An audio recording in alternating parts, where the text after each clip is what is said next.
Welcome to the range. Here with your host Brandon Brown, and here with the sports panel, Wes Henderson. Don't call him that, please. The Honorable Chris Gallen. Code Breaker Rachel Lindley. Cleveland Spears. I'm speechless today. And J.B. Brown. Already with the horns folded and slouched down. Wake up. What? Start it off. All right, people, we already know about Ben Roethlisberger and all his little indiscretions and whatnot.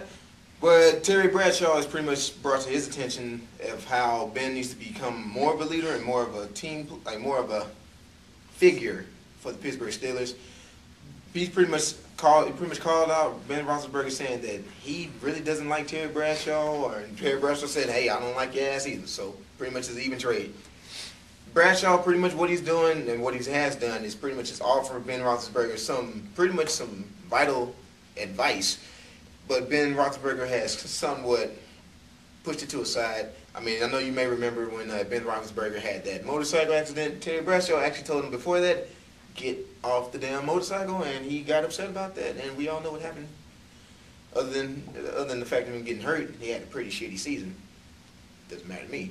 But as far as that, Ben Roethlisberger, he had a meeting with Goodell today. He calls it productive, so we don't know exactly what went down, but if Ben Roethlisberger does not get suspended, I'm calling bullshit on this. I'm calling Jesse Jackson.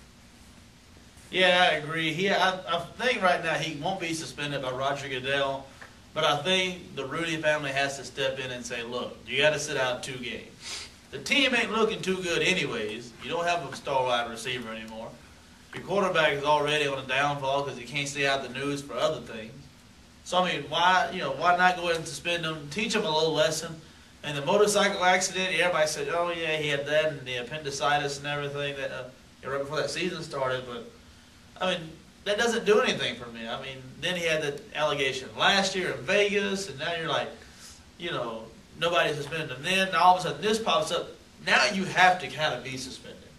And I believe, this deserves a suspension, if not from Roger Goodell, but from the team itself. The team needs to send a message that they will not deal with this kind of attitude or off-field problems anymore. I definitely think it'll end in a suspension, even though Roethlisberger said that his talk with Goodell was productive today. I don't really know how that kind of talk could be productive other than if it was going to result in some kind of suspension, even if it's a short one. So, I don't know. I definitely think it's deserved, though, because he needs a slap on the wrist, because I don't think... Well, I do agree. He does need a slap on the wrist. Roethlisberger, I mean, he knows he's an athlete, being a high-profile athlete, that is, and a Super Bowl champion. You know that, there are certain things that you encounter when you're in certain places. So, I mean, as far as Goodell talking to him about all of that, has he learned his lesson? I don't believe he has, because if he keeps getting off without getting punished severely, I think he feels that he can probably still get away with it. So until something severely happens to him, as a big suspension and all that, I believe that he hasn't learned his lesson yet. So Tomlin, he needs to do something. He needs to talk to his quarterback and do something. I mean, sit him out a few games or something. I mean, he can still play, but don't start him or something. Show that you're business. Show that you mean business. I mean, I understand you're worried about your team, and you want the best for your team, but you also got to look at it that these are also people, and you got to know, being a coach and an authority figure, you got to want what's best for your players also, as far as being people. Yeah, I definitely agree. I think that Mike Tomlin definitely needs to.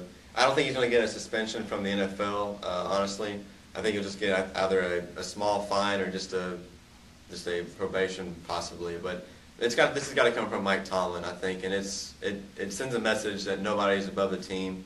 You don't put yourself in the spotlight as a player, and it makes things a whole lot better for your organization.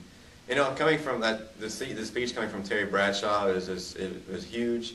I hope that Ben Roethlisberger learned something from this, because I mean, and you're a Steeler in the Steelers organization, and Terry Bradshaw speaks to you. I mean, you pretty much listen. You know, he's the franchise quarterback of that entire organization. You know, he's a big figure of that. And so, but pretty much, yeah, just a slap on the wrist, maybe a hefty fine. We'll see. Well, let's not forget this. If you ask people who did Terry Bradshaw play for, a lot of people won't tell you the Pittsburgh Steelers. Because, I mean, in the 70s, we all know, Pittsburgh dominated NFL then. But at the same time, you got to realize, you listen to Bradshaw because he holds a lot of records over there. Not because he played for the Steelers back when they were, the steel curtain and everything. That was not, that's not why people listen to him. But people like, when Charlie Batch came here and Cordell Stewart were here, they're like, I listened to him because he held a lot of records. He helped me play. And so a lot of people don't get that. That's what he does. And Ben Roethlisberger just doesn't listen. And that's what's kind of costing him a lot. Although I think he will win as many Super Bowls as Bradshaw did. Just he has to learn how to act first. Continuing on with the Ben Roethlisberger news, he lost his endorsement deal with a beef jerky company today in Pittsburgh. I mean, I guess things still aren't doing too hot, even though he kind of got off on those allegations. But, I mean, he'll probably be losing a pretty good chunk of money from that. It was a local Pittsburgh, it was only sold in like certain grocery stores there and certain gas stations. But they have a couple other endorsement deals with other local Pittsburgh players. What y'all's thoughts on that? Too much? Too far? First off, it's just beef jerky. Most people do not really give a damn. Mainly myself, it's just beef jerky. I mean, hell. An endorsement deal is an endorsement deal. I know that. I'm not saying that's not really a bad deal, but most people pretty much just look at him saying, it's just beef jerky. He has his own sandwich. He's on Fathead. Yeah, I agree. Sometimes you kind of... Let's look at Tiger Woods, though. Tiger Woods was never convicted of anything, but he lost all that money. So, I mean, let's go back to that. You don't have to be charged to lose endorsement deals. Yeah. Well, I agree with you on that about Tiger Woods, but you got to look at the endorsements that Tiger had and the endorsements that Ben Roethlisberger had. You can't compare beef jerky to Gatorade, Nike. Yeah, but when you're sitting there, when you're sitting there saying, "Hey, you've messed up too many times." And I think if this only one that came out that he cheated, I don't think anybody would have said anything. But the fact is now that, now that all this crap that started coming out ever since then, you got to let people go. And Ben Roethlisberger, this is now his third sexual assault, case, I guess you could say. You kind of, they say, cut it loose after 3.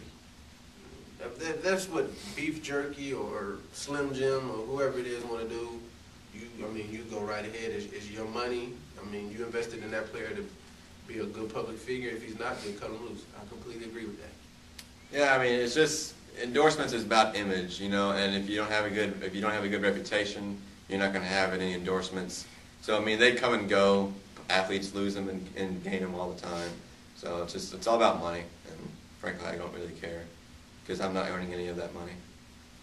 All right, real quick before we get out of here, I just want to talk about Brandon Marshall.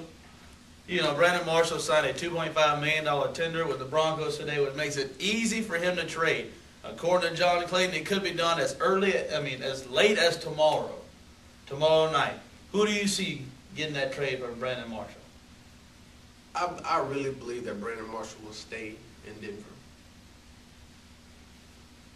Well, you never know. I'm going on a limb. Could just go ahead and say the Miami Dolphins. That's just way out of left field, though. I could honestly see him staying with Denver also. I think that's a pretty decent fit.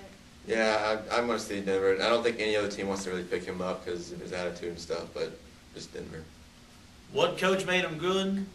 Mike Shanahan. Watch out, Redskins. And, they signed that tender for Jason Campbell, too. Yeah. So, which we could be seeing a swap. Jason Campbell, Brandon Marshall. And that means Denver would be losing more with their game. Yeah. But it's all good because you'll help my Raiders in that AFC West. And we need all the help we can get. Yes, you do. We'll be right back here on The Range.